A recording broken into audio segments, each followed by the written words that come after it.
Hello friends, welcome to N spices. இன்றைக்கி ஒரு baby food தான் பார்க்க போகிறோம். 7 மாதத்துலேருந்தே குழந்தைங்களுக்கு கொடுக்க முடிஞ்ச நவதானிய ஹெல்த் மிக்ஸ் எப்படி ரெடி பண்ணுறது அப்படிங்கிறத பார்ப்போம். இந்த ரெசிபியோட டீட்டெயில்டு மெஷர்மெண்ட் எல்லாமே டிஸ்கிரிப்ஷன் பாக்ஸில் கொடுத்துருக்குறேன்.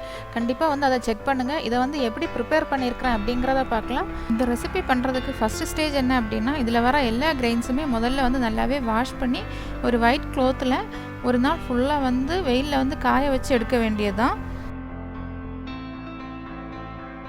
இப்போ ஒரு அடிக்கட்டியான பாத்திரம் வச்சு இல்லைனா ஒரு இரும்பு சட்டி வச்சு எல்லாமே தனித்தனியாக நல்லாவே வறுத்து எடுத்துடணும். இது தீஞ்சு போகாமல் பார்த்துடணும். ஏன்னா பேபிஸுக்கு கொடுக்குறோம் அப்படிங்கிறதுனால தீஞ்ச ஸ்மெல் இருந்துச்சு அப்படின்னா அது அவங்களுக்கு பிடிக்காது. 1/2 கிலோ ராகி எடுத்துக்கிறேன். அது நல்லா ரோஸ்ட் ஆனதுமே இந்த மாதிரி தனியாக ஒரு கிளாத்தில் ஆற விட்டுக்கலாம். சூஜி கோதுமை அப்படின்னு சொல்லுவாங்க, சின்ன கோதுமை. அது 125 கிராம் எடுத்துருக்கிறேன். பெரிய கோதுமையே எடுத்துக்கலாம். ஆனால் இந்த கோதுமையில் ஃபைபர் கண்டென்ட் அதிகம், அதே மாதிரி குழந்தைங்களுக்கு டைஜஸ்ட் ஆகுறதும் ஈஸி. அதனால அது எடுத்துருக்கிறேன். இதையுமே நல்லாவே ரோஸ்ட் பண்ணி நம்ம எடுத்துக்கலாம். கொஞ்சமும் ஈரத்தன்மை இல்லாமல் நல்லாவே ரோஸ்ட் ஆனதுக்கப்புறமா இதை நம்ம ஆற விட்டுக்கலாம்.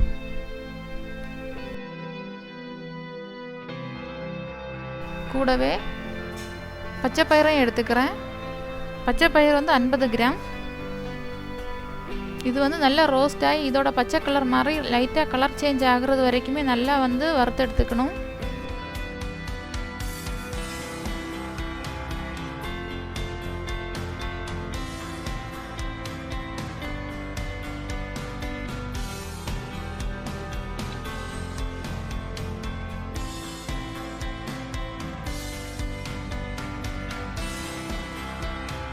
இந்த மாதிரி நல்லாவே கலர் சேஞ்ச் ஆனதுமே இதையும் நம்ம ஆற வச்சுக்கலாம்.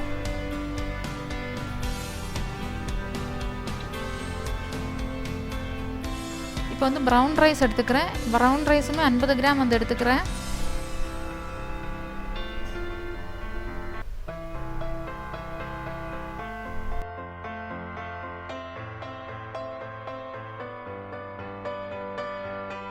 அதையுமே காய வச்சு எடுத்துக்கலாம்.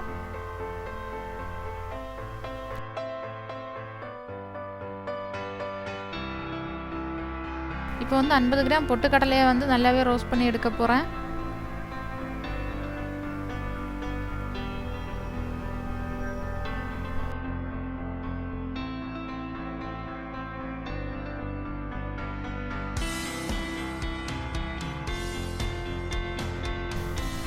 கூடவே பிளாக் சன்னா. இது ஒயிட் எடுக்க வேண்டாம். இதை ஒயிட்டை விட சத்துக்கள் அதிகம் இந்த பிளாக்கில் இதை எடுத்துக்கலாம். இதையும் நல்லாவே ரோஸ்ட் பண்ணி கூடவே ஆற விட்டுக்கலாம்.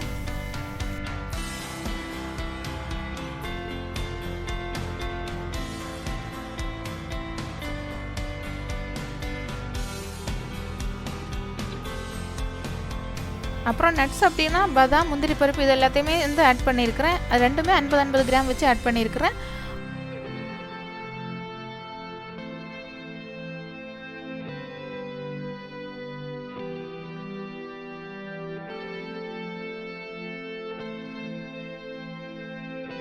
பிளாக் பெப்பர் 1 டீஸ்பூன் எடுத்துருக்கிறேன். ஜீரகம் 1 டீஸ்பூன் எடுத்துருக்கிறேன்.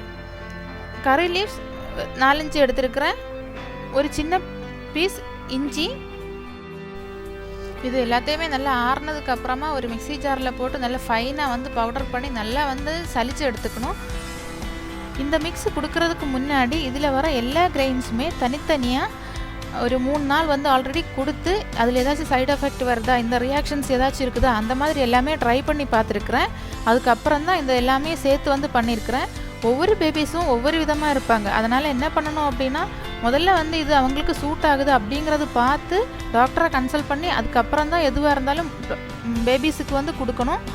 என்னோடய பேபிக்கு நான் இதில் இருக்கிற ஒவ்வொன்றுமே தனித்தனியாக ஒவ்வொரு வாரம் 3 டேஸ் அப்படிங்கிற மாதிரி கொடுத்து எந்த ரியாக்ஷனும் இல்லை அப்படிங்கிற கன்சிஸ்டன்சிக்கு வந்ததுக்கப்புறம் தான் இந்த ஹெல்த் மிக்ஸ் கொடுக்க ஆரம்பித்தேன்.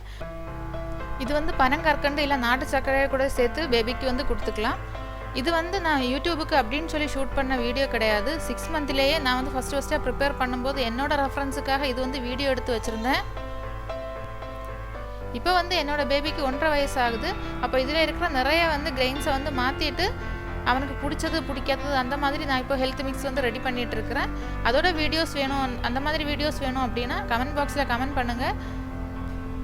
எனக்கு தெரிஞ்ச பேபி ஃபுட் அந்த மாதிரி பேபி கேர் டிப்ஸ் எல்லாமே வந்து ஷேர் பண்ணிக்கிறேன். தேங்க்ஸ் ஃபார் வாட்சிங்.